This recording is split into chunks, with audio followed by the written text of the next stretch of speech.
কি ভাবছেন কিভাবে নিজেকে প্রতিষ্ঠিত করব? সাংসারিক এত চাপ, এত দায়িত্ব, এত কিছু সামলানোর পরেও কিভাবে আমরা সাফল্য লাভ করব? বলি, আপনাদের সামনে একটা জ্বলন্ত উদাহরণ বা আপনাদের অনুপ্রেরণা বটে ভারতের উত্তর পূর্ব ভারতের একজন মহিলা। তার নাম Mary Kom. She is aged, তিনি বয়স্কা। শি ইজ ম্যারিড, তিনি বিবাহিতা। She is the mother of two kids, দুটো সন্তানের জননী।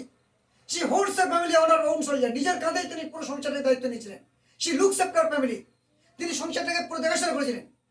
পাশাপাশি এত চাপ নেওয়া সত্ত্বেও পাশাপাশি তিনি কঠোর অনুসরণ করেন। And she became the world boxing champion and ruled the world, বিশ্বকে তিনি পরিচালিত করেছিলেন এবং ভারতবর্ষকে বিশ্বের দরবারে তিনি গর্বিত করে তুলেছিলেন।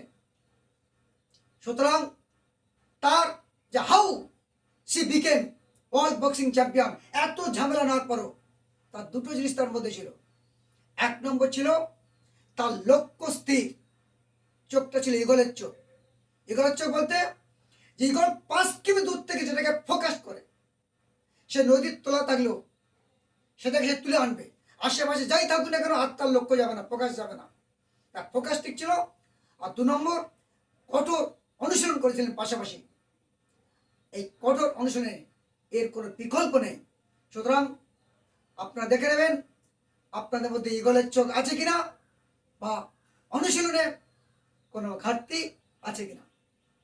নমস্কার, ভালো থাকবেন।